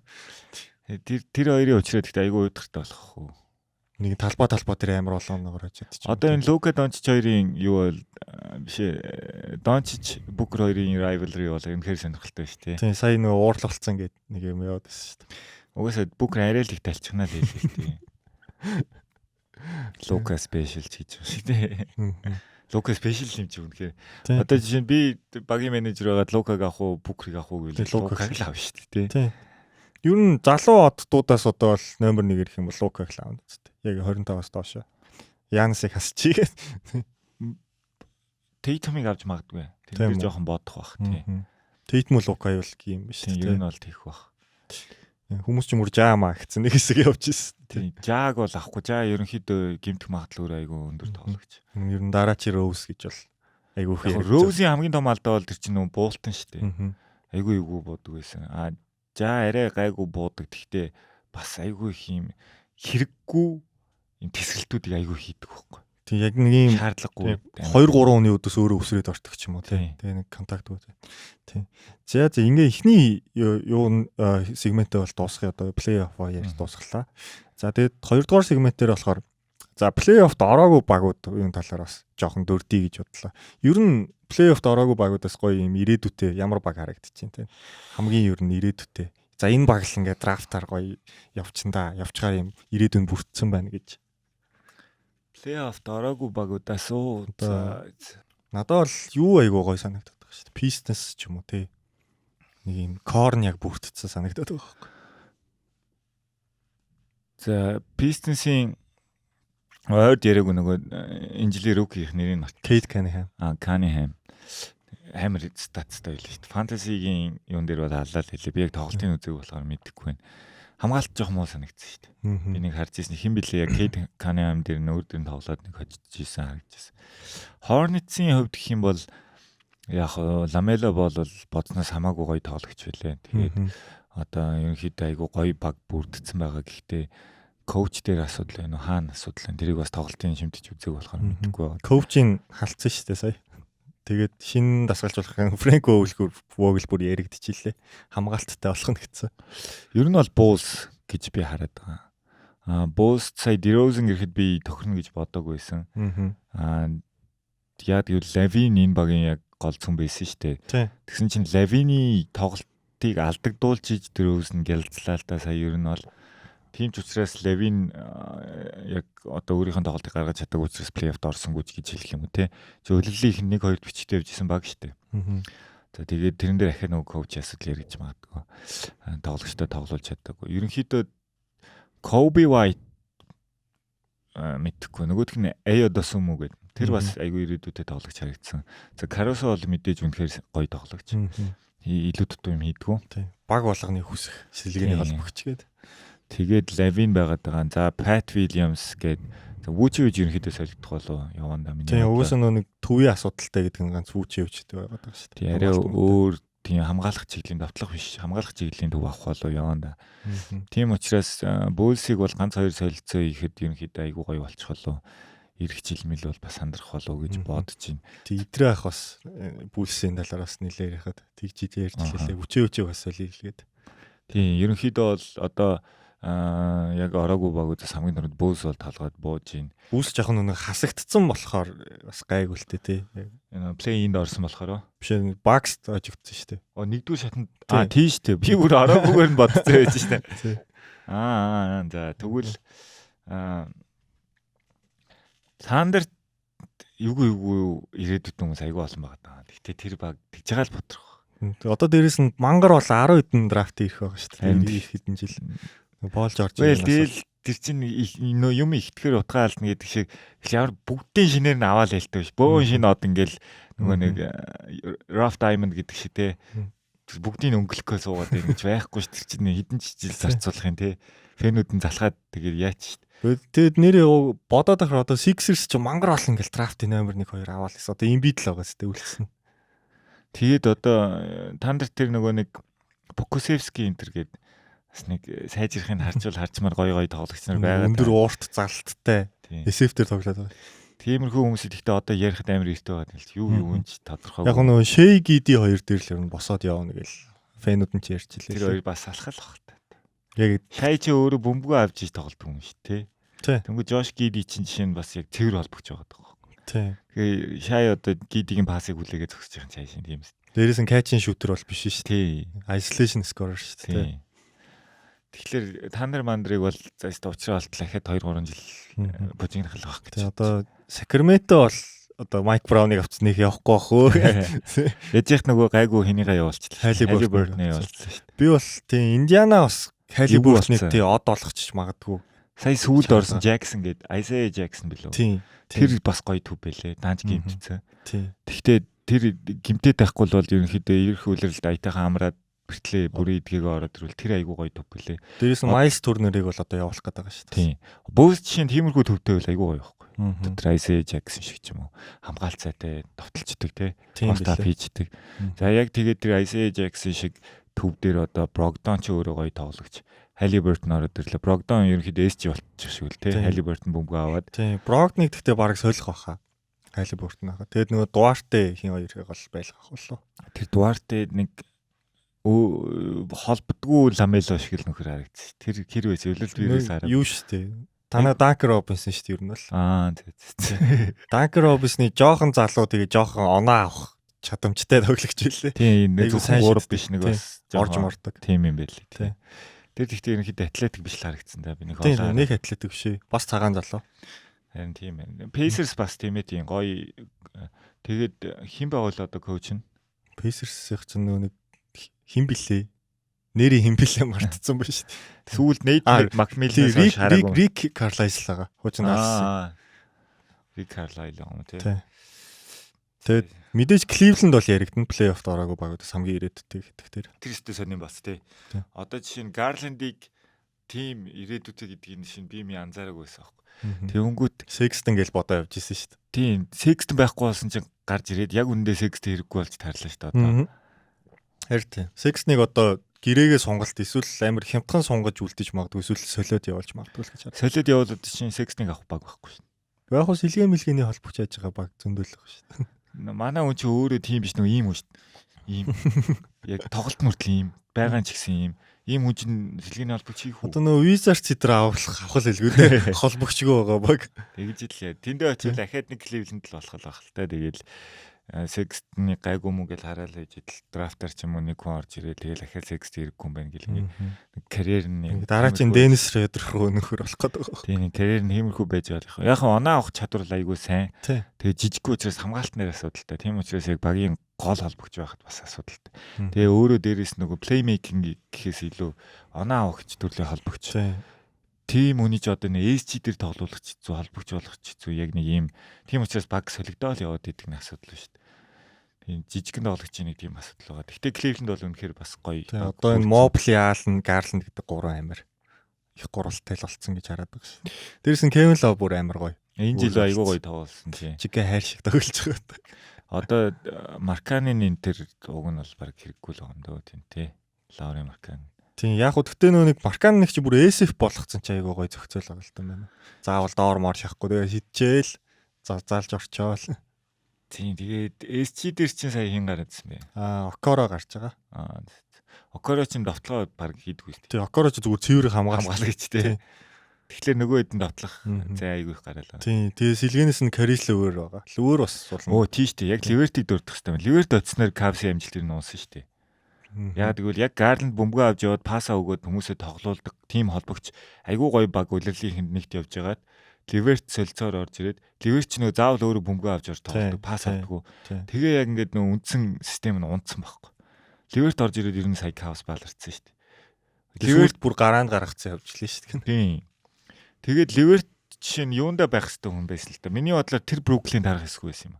Тэр Бруклин одоогийн Кайритай Дурантай Бруклинээс илүү гоё байсан шүү дээ. Дингвиди, Joy Harris, Levert, Dilo, Jarrett Allen тэгснэ Таврын Принцийн ингээд нэг төтөд байсан шүү дээ. Тэр бол үнэхээр гоё бүр тэгээ гоё баг болчиход айгуу гоё баг байсан байхгүй. Тэгээд тэр Бруклин тарснараа яваад очиж байгаа газруудаа ч идээшсэн одоогоор алга. Jarrett Allen ялчгүй сайн хамгаалагч учраас бас ерөндөө NBA ч одоо сайн төв ховор болчлоо шүү дээ. Нэг 3 одтой Jokic, Embiid, Cat гэдэг 3 одтой. Тэгээ Gobert Gobert одоо энэ жил яг нэг юун цохож шүү дээ. Exposed болж шүү дээ. Gobert-ийн хамгийн сайн сайжирсан шалтгааныг Boris Diaw гэж боддөг шүү дээ. Тийм үү? Boris Diaw-тай жил хөлөө 2 жил цуг тоглосон баг тий. Тэр хугацаанд Boris Diaw үнэхээр яг доор тоглох хүний толгой яаж ажиллах хэвээр айгүй сайн зааж өгсөн юм шиг санагдав. Тэгээ сайн бүр хамгаалагч болтол нь. Тий, айгүй хурдан сайжирсан шүү дээ Gobert чинь. Тэгээ одоо ерөнхийдөө ингээд нөө шидэлтгүү пост муу муутай хүн чинь ингээд сүултээ ялчгүй хурдан темптэй NBA ялчгүй хэцүү болоод эхэлж байна. Тийм. Jazz гэж бас одоо Jazz маань бодрохол баг. Jazz таран л та. Тэгээд Mitchell танах руу очихгоо чиг шиг. Манайх Bill Mitchell гэж олон жил ярьж ин тэгээд яг хоо төр зөрөөлөө дипог авсан тэгээд одоо Jimmy-тэй хэр удаан хугацааг өнгөрүүлэх нөө те. Одоо чинь Bill Mitchell хоёрыг авал Jimmy-тэй байж ижил авал туучих нь гарах гэдэг байхгүй чинь. Тэгээ манайх одоо нөгөө тоглогчоо гялзууч чаддаг баг шин. Солих ассет нь байгаа юу? Одоо Hero нөгөө л алдарч хит 3-аар Dunker Robinson Hero draft их гэл нэг тиймэрхүү юм л ярьдаг баг. Тэгээд одоо Hero бол яг нэг ард түмний хайртай хүү гэдэг шиг Miami-гийн хайртай хүү болчиход байна. Гэхдээ яг үнэхээр ийм байнгын контендер баг байхын тулд тиймэрхүү золиосыг Pat Riley бол хийгд бэлэн л баг гэж байна. Дээрээс нь Hero ч ингээд хамгаалт нь нэг тэгж сайжрахгүй шүү дээ. Сайжрахгүй байгаа чинь хамгаалдаг багт байж ийж. Тэгснээ тэгээд ингээд сэлгэнээс 3 дахь жилдээ авчаа. Яг гарааны SG болоод ингээд амжилттай явах уугүй гэдэг дээр амар эргэлзээтэй санагдаад. Би бол Jordan Poole Hero хоёрт амар эргэлздэг байхгүй. Jordan Poole одоо жишээлбэл Golden State-ээс яваад өөр багийн одоо гарааны холбогч ч юм уу SG гээд. Тийм тэр яг системд хараад байгаа гэж юу? Тийм. Мань хүн чинь ингээл Steph Clay хоёрын хажууд ингээд хүсүүсээгөө суларж байгаа байхгүй зарим юм. Тэгж л хараад идэв шүү дээ. Hero бас хамгаалтгүй тоглогчийн ирээдүй хэцүү байдаг юм аа. Тийм. Hero бас ер нь бол бас ингээд сэлгээнийхэнтэй ингээд алцаад байна уу. Гэтэ яг хөө мэдээж гол систем нь бол явж л байгаа л да оноо авах. Тийм Hero 6-ад заминаас гараад байгаа шалтгаан нь угаасаа л тэр шүү дээ. Яг гарааны хүмүүстэй хамгаалтаараа ч тэр давталгаач тэр арай л болоогүй учраас л зөрж заминыхан дээр тоглолтоо гаргаад байгаа. Тэгээд манайх ч одоо яг уг нь Jimmy бол жишээ нь Sixers, Wolves гээд бас дараа нь баг авах уугүй юу гэж яригдахаар эвгүүцсэн байхад ирээд гэлцэж байгаа.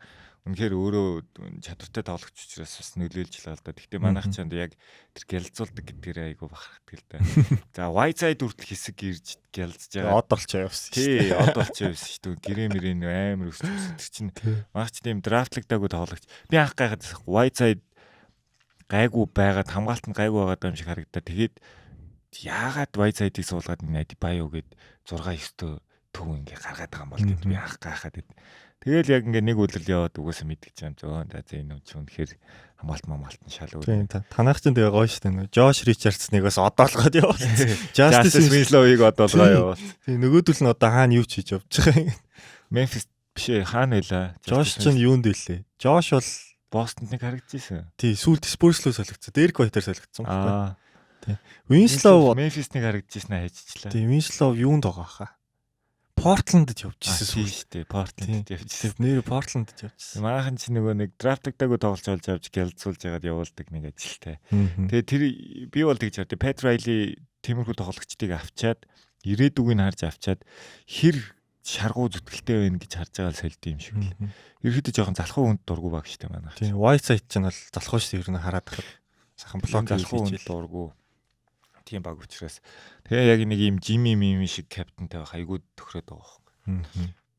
Тэгээ ер нь та Wade-ийн фэн ер нь хэдэн оноос хойш яаж болов яа. Бид нар яг нөгөө NBA Live 2003 тоглож хамгийн анх би яг NBA-тэй танилцаад тэгээд тэр үеэр чи зөвхөн CCTV 5-гийн хиттийн сугаар NBA гардаг байсан. Тэгээд тэр үеэс л ерөнхийдөө NBA сонирхож эхлээл бид нар чинь яг байрныхаа найз дотор бөөнөрөө юм NBA дуртаас агч настай яриад тэгэл тэр үед л угаасаа анх би яг Wade-ийн тоглолтыг хараад 4 онд яг Wade-ийг анхаарч ирсэн юм уу. Тийм ер нь болгон жилийн штэ те баг. Хүн болгон л ингээл Melo LeBron гэл ингэж хооронд яалчгүй тэнд нэг арай нэг юм гоё. Тэгэл тэр үед би яг ямар дарахаа гэл нэвтрүүлэг үзчихлээ.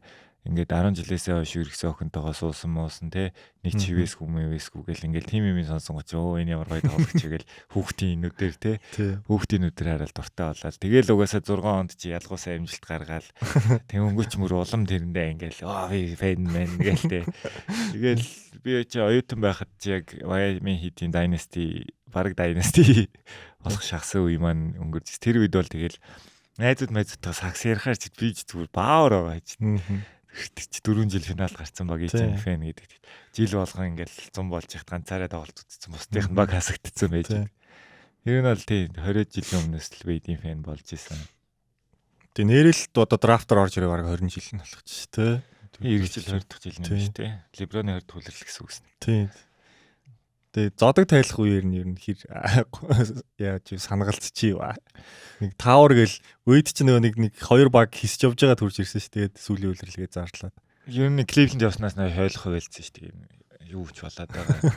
Манай өөний уус тоглолтод ч унтсан байсан. Цаа чи нөгөө LeBron тэргээ бодвол 2 жил ах шиг хоёроор ах тэгээ дээрээс нь айгүй олон гэмтсэн учраас сүүлийн жилүүд нь айгүй чанаргүй явсан учраас бас угаас нэг хэмээр гордлого байгаагүй. Гэтэ яг нэг All Star-та харчмаар байдаг те. Хаяа нэг базар хийх юм ч юм уу, triple double хийх нь харчмаар байдаг. Тэгэл фэний хувьд үзээ явж исэн. Тэгээд тэр үлрэл зодог тайлт бол угсаа ирэх нь болцсон л байсан л дээ. Гэтэ тэр үлрэлт хамгийн яг таны хэлжсэн 3 юм чинь болчихсон. Базар гэх нэг хөл дээрээс нэг шиддэг Durant-ийн дээгүүр. Тий. Тэгснээ All Star сонгогдчихдаг нөгөө хинээс юугаар. Тэгээд сүүлийн тоглолтод triple double хийсэн. Тий. Яг л явсан юм байл. Тэгээд мань хүн чинь бас ус мүсээ айгу сонио өөрчилсөн шүү дээ сүүлийн үлрэл тий. Тий. Corner off-тэй болж молол. Нэсэ Brock болсон юм байсан. Манай хүн нөгөө нэг байн олонний анхааралд олон жил явцсан хүн чинь олонний анхаарал сулраад ирсэн чи жоохон олонний анхаарал татах гээд зодог тайлж майснаа бас сони хийж харагдсан заач. Тий. Миний таньдаг Wade мөн үү? Таньдаг. Эхнэрээсээ нэг салах гэдэг л байлаа. Тэгээд хүүхдээ бас нөгөө нэг те хүүсийн ясан гэл. Тэр яг хүүхдийн сонголт л гэсэн л дээ. Эхнэрээсээ гейбээс салах ярэ гараагүй баха. Яг гарч байгаа. Би Meloтой андуураад байгаа юм болоо.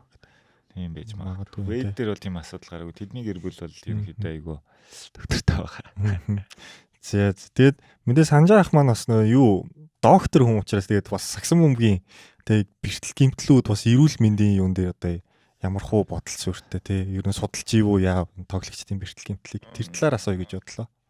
Би бол бүр нэг юм хоол дэглэм энэ төр энэ бол нэг сүртэй судалж байгаа. Зүгээр би яг тоглолт үзэж байхад анзаардаг учраас тэр нөө буух техник те.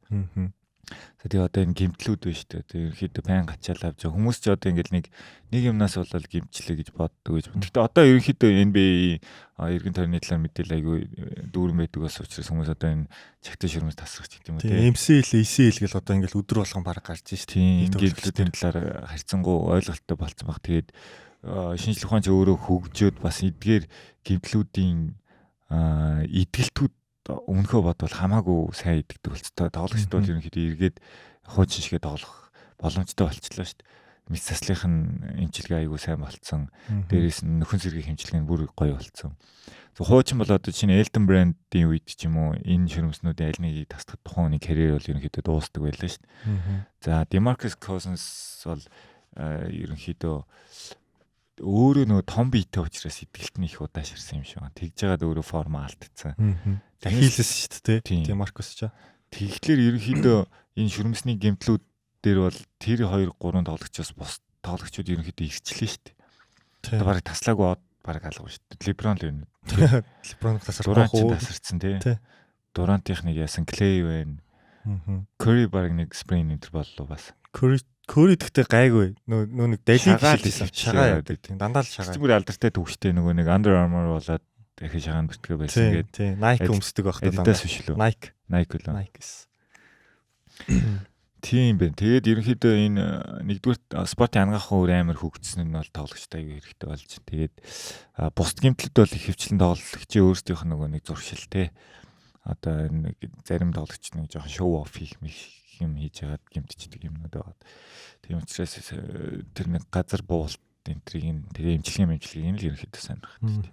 Тэр нэг одоо жишээл нэг би нэг сонин гимтэл яажсэн. Одоо Пол Жорж чинь байнга мөрний гимтэлтэй байдаг шүү дээ. Нэг догч явахдаа гимтээцэн гэдэг байхгүй.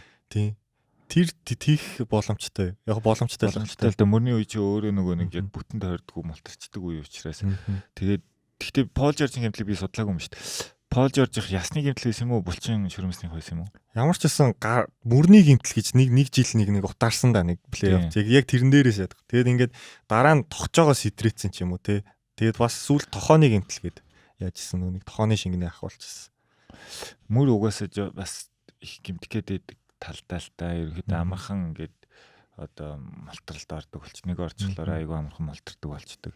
За тэгээ энэ нөгөө нэг эргэх хөдөлгөөнөөс болоод энэ үеийн шүрмс бас айгүй амархан сонж монждаг. Зүгээр ер нь жим хийж байгаад мөр зүрнийхаа энэ минийг юу бол айгүй амархан халаалтгүй те тэгж мэгчдэг болохоор мөрний өөрийг үуч тэгдэг баг. Пол Жоржийг би сайн мэдхгүй юм биш үү? Нэг сонирхож үзье да. Тийм өөр нь таны хувьд яг ингээд судалж исэн бэрхтэл гэмтэл гэвэл юу байна? Тоглогчтой ч юм уу. Элтон брэнд дээр ч юм бол яг нэг хүнд жинтэй тоглогчтой шүү дээ. Маркус Касас дээр чинь. Өөр ч одоо бусдаар түгээмэл гэмтлүүд тэгээд одоо тэр нэг бол шагаага гიშгдэг, нэг бол шүмсэд тэлдэг. Одоо тийм л гэмтэл хамгийн их гарч байна. Хурууны хугарлуудыг бол сагч тоодгүй юм байл шүү дээ.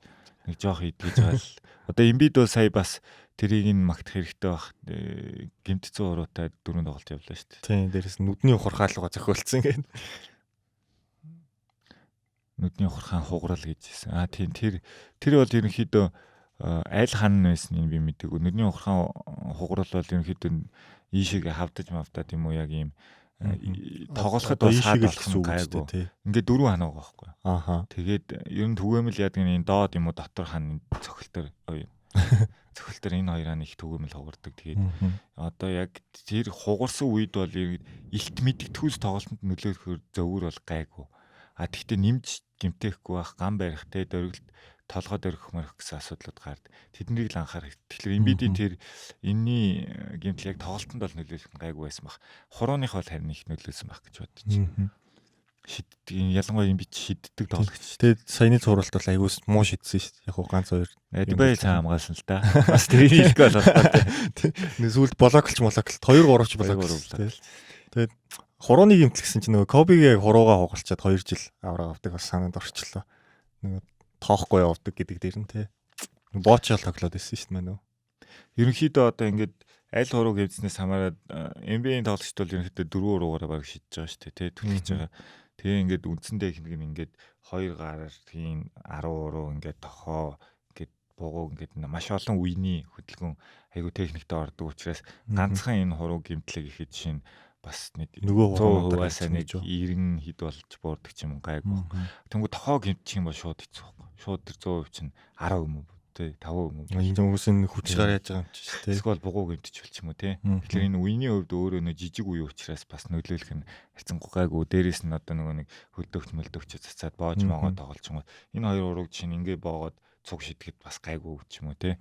Жохон мэдрэмжийн л өөрчлөгдөж болохоос тэрэндээ дасаж болно. Мэдээ зөөвөртэй байна л та. Гэхдээ үүдийн шүдээ зугаад ялангуяа мэрэгжлийн өндөр түвшний тоглогчд бол тэрийг харгалаа болоод тах шиг байгаа. Би бол тэгж хэлээд байна. Үний нөгөө нэг том жижиг хувьд ялгаа гараад. Зөв. За. Ерөнхийдөө бол 2 дугаар сегмент маань бол ингээд дуусж байна.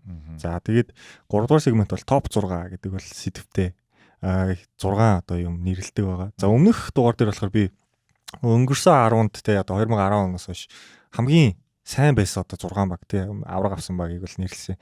Өмнөх дугаар дээр ярилцж байгаа. За энэ дээр болохоор авраг аваагүй тэгвэл 6 багийг нэрлэе гэж бодсон л тоо.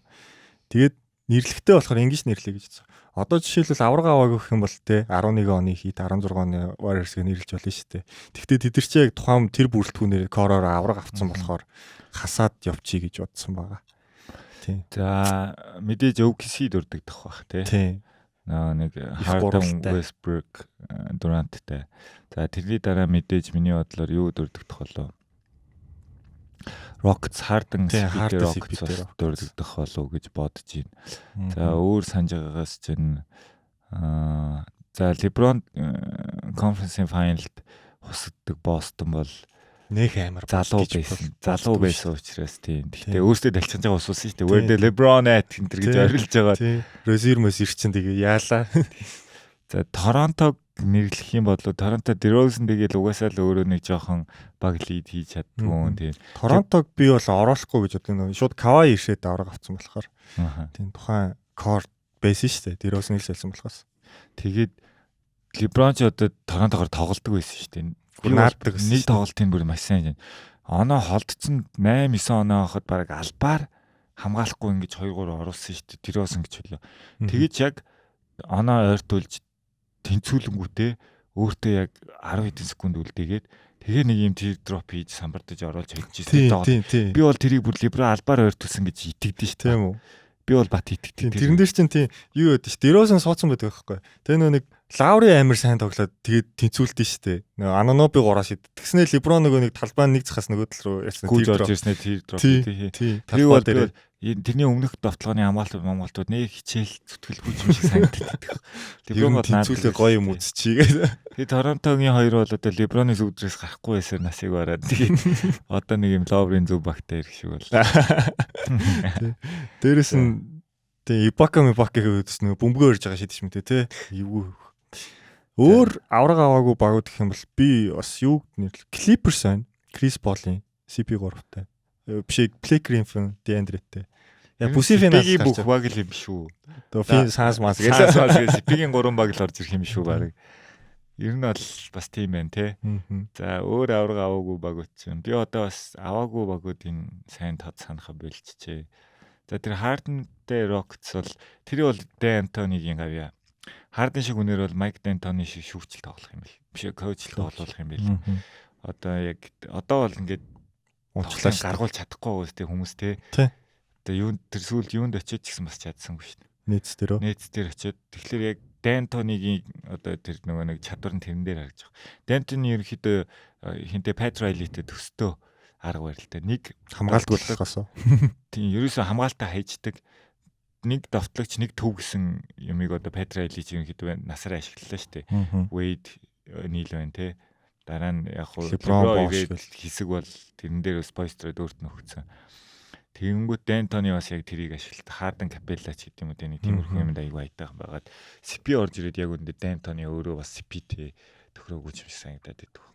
Гэтэ гимтцсэн шүү дээ. Гуйн арын шүүрмсгэл 3-2-оор тэргүүлжсэн шүү дээ.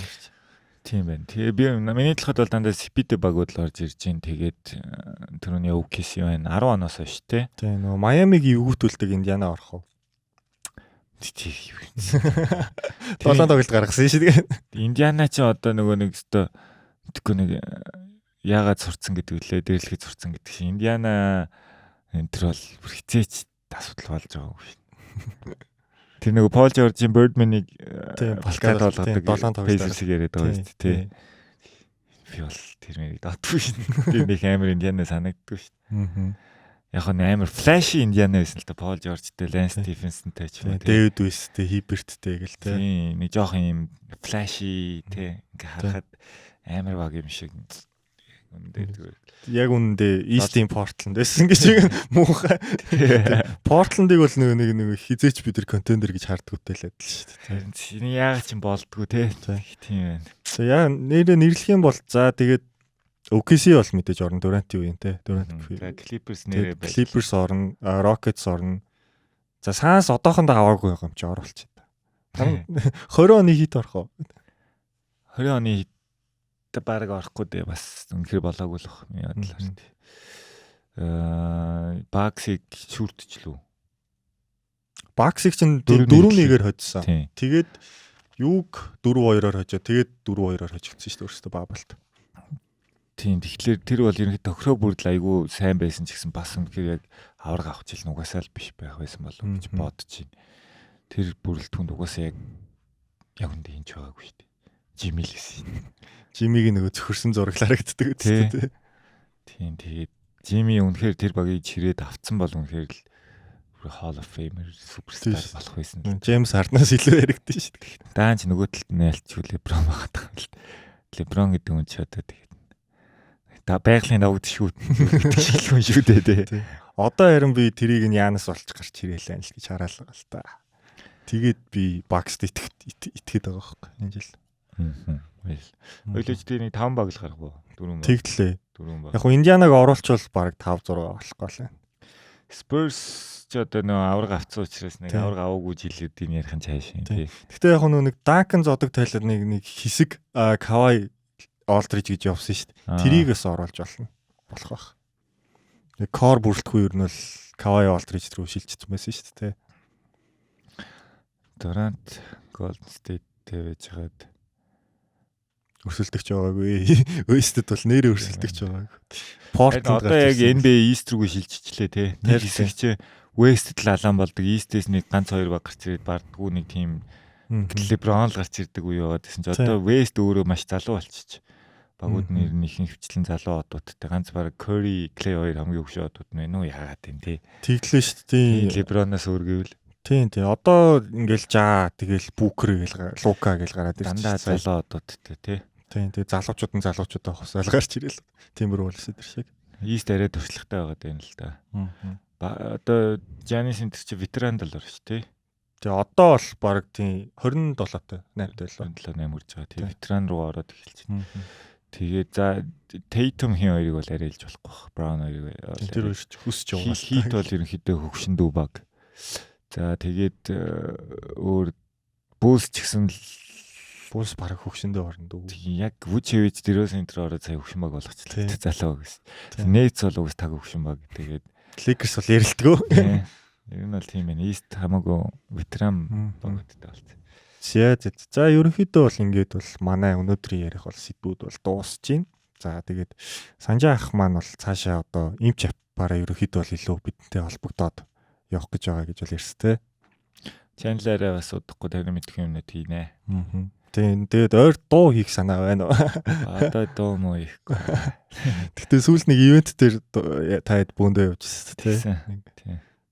Бид бас 5 6 жилийн дараа цуг тайзан дээр гарах боломж гаргах нь айгүй олзуурах ууштай гэдэг. Тий, олзуурах ууштай юм болоо тэгээд. Тий. Тэр ивентийг бол харсан. Гэхдээ энэ зуны юм дээр танай хамтлагийн гэхдээ нэр явж илээ шүү дээ тий. Зуны 100 дээр үү? Тий, зуны. Энэ манайхыг тий оруулах санал яригдсан байлээ тий. Бид бас хитэн дуу муу юу энтрээ бас ойрд яг энэ 7 хоногт бас ярилцаал байж лээ. Тий, харин та гурыг сүүл тайзан дээр харах бол гоё үлээ. Тий, сторийн дээрээс харсан.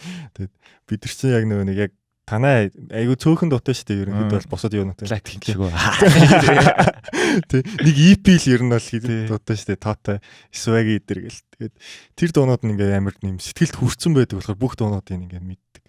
Гоё хамтлаг байсан шүү. Бага шүү. Тий, яг байсан шүү. Баярлалаа. Тий. Тэгээ сүүлд бас та чин Томтой нэг 2 3 дуу хийсэн шүү дээ. Тийм, Японд байхдаа 2 дуу шүү дээ.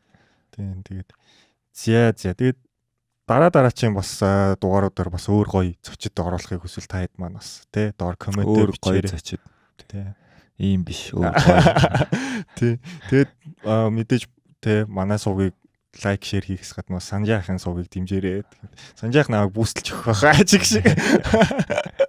Тэгээд бас манайх нэг саяхнаас бит агенттай бол хамтарч ажиллахаар болсон. За тэгээд доор description хэсэгт болохоор Telegram channel-ийн линкийг тавьчихна. Бас deposit withdrawal хийхээр бол Nomu Expert агент руу холбогдоорой. Та нэрээ бит юу н сонирхож байна? Огт сонирхдаг. Хол өнөө. Дими. Рекламных нараа шүү тийм. Бидний сайт рекламцсан ч араас нь шууд бичиг хэрэггүй байхгүй. Гэтэ би ч өөрөө нэг бит тавьдгүй л дээ. Ер нь бол нэг сагсан бөмбөгийн холбоотой нийтлэл бичдэг гэдэг утгаараа бол ер нь бол хамтарч ажиллаад явж байгаа. Би бол дуртай спортондоо тийм юм оролцуулгууд нэг үзэж байгаа сэтгэл хөдлөл мэдрэмжинд өөр болчих юм болов уу гэд нэг талаасаа хайрлаад хүндлээд дэрс тийм. Өөрөө угаасаа ер нь л мөрийн дургуултай би. Одоо яг фэнтези бооцоо цуглуулж тоглож байгаа гэж чинь яг мөрий бол бас биш. Тэр чинь ингээ price тий судалгаа зөндөө юм аач учраас тэгээд нэг оюутан байхдаа хальт мэрсэр найзууд ингээ шорцоор байгаа танаа баг гэд нэг ганц 2 бит тавьж исэн юм байгаа. Тэгтээ зүгээр миний тоглолт үзэж байгаа байдлыг өөрчлөөд исэн учраас би ер нь ахиж яаж шорцсон ер нь бит мэд тавихаа болц зүгээр би тэнцэн хожигдл тоглогчдын юмыг үзэхээ сууж идэл ард нэг хэдэн 100,000 төгрөг ингээд жоохон гитсэн сууж их цаавар тэнэг байгаа. Тэгээ ер нь найзууд хоорондын одоо нэг танаа баг манаа баг гэдэг одоо цуврал юмнууд одоо явж байгаа сте би нэгээр өөрсөлдөх юм уу? Явна тэр бол байна. Одоо таачлаа хайцангуйас нэг тийм танаа манаа гэхээс илүү ерөнхийдөө NBA-ийг бүтнээр нь яриад тэгээ яг ингээд бас нэг нь аварга автлан чимээгүй байж байгаа. Аварга авсан яг ингээд ой яасуу сакс болж байгаа юу хүмүүс цаг тоглоолаа нөө. Та чинь бол Facebook дээр ер нь бол тий жоохон тиймэрхүү байдалтай зарим постууд бичээ яваад идэв шүү дээ галаар. Тий. Яг амттай сүүлд амттай байгаа л да плей-офф бас. Тэгээд Miami Celtics таарч юм бол тэн ахтай бас тэгээд рөөслөөр явж болох юм байл шүү тий. Celtics-ийн олон фэн нэ збайгаа бас тий. Мико ах байгаа. Тэгээд хин байгаа. Инх амгалан байгаа. Тайлбарлагч. Миний нэг яг том фэнүүдээс нь миний мэдгээр бол Miami ч баясаах битээр миний мэдхээр битээр л юм да. Тий. Тэгээд амар багтаа итгэлтэй маш хоёр итгэлтэй хүмүүсийг тэгээ дугаартаа оролцууллаа. За тэгээд тэгээ манай подкаст яхад нэг сүүлд нь дуу явуултын. Тэгээд NBA-тэй холбоотой ч юм уу эсвэл та өөрийнхөө явуулахыг хүссэн дуугаа. Би тэгвэл юу Чингигийн Writer гэдэг дуу байд. Энэ NBA Live 2003-ын байна уу 4-ийн. Нөгөө нэг саундтрак нь байгаа гэдэг. Тийм саундтрак. Энэ бүр сэтгэлд үлдсэн. Ялч яг нэг анх NBA тоглож эхэлчихсэн учраас энэ дууг сонсоход л угсаа яг тухайн NBA санаанд орд. Айгу бол mixtape дээр чинь дуу явдаг баг. Тийм. NBA сонирхчтой зориулаад Чингигийн Writer гэдэг дуу зориулъя. За тэгээд энэхүү дууны дараач биш. Миний үгний дараачаас энэхүү дуу явна. За тэгээд дараачийн дугаараар уулзлаа. Peace out. Yeah. Hey man, what? You think you got some game? Yeah. Well, check this out. Oh, do what you do. I'm about to shake and bake you right there. From the 3-point line, I don't care. I'm about to shake and bake you right there. Cross over, make the whole crowd stir. I like the way the crowd cheer when I lay it up. Like EA Sports, I'm in the game and play it tough. Days on, about to take it to the hoop. But first, let me come out my warm-up suit. I play the court, while you fools play the bench. Your coach don't know that play didn't make no sense.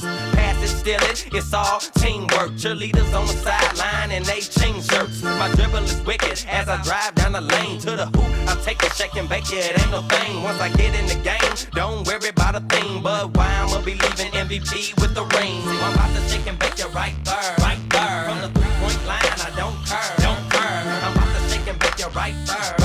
Cross over, make the whole crowd stir. I'm about to shake and bake it right there. From the 3-point line, I don't care. I'm about to shake and bake it right there. Cross over, make the whole crowd stir. When I'm on the line, I'm good with free throws. I came up shooting hoops in the hood and cheap clothes on milk crates. Where I practice my shot. Remember NBA Jam, yeah, dirty, I'm hot. Finger pointing at you, point a finger ball spinning. You don't gotta ask who, cause you know we winning. Just check my stats, my rate 98. Come whooping with your team, we gon' put you in your place. You know I got house, watch me dunk it in your grill. Ask anybody about me, they gon' say he got skills. When I'm on the field, it's all respect. Half court shot switch, look nothing but net. So I'm about to shake and bake you right there. From the 3-point line, I don't care. I'm about to shake and bake you right there. Cross over, make the whole crowd stir. I'm about to shake and bake you right there. From the 3-point line, I don't care. I'm about to shake and bake you right there. Cross over, make the whole crowd stir. I like the way he's shooting that, but watch out, cause your ball can get smacked. Ooh, do what you do. I like the way he's shooting that, but watch out, cause your ball can get smacked. Ooh, do what you do. Play me one-on-one if you're that clever. My confidence telling me I'm much better. On a fast break, I will leave you shook. Then I'll show off a little bit and shoot a hook. Leave you cooked on the court, burning like a stove. Came from high school, no scholarship to the pros. I'm the point guard with the gift. Every team want me, I'm so bad. They saying that I'm a myth club. I'm about to shake and bake you right there. From the 3-point line, I don't care. I'm about to shake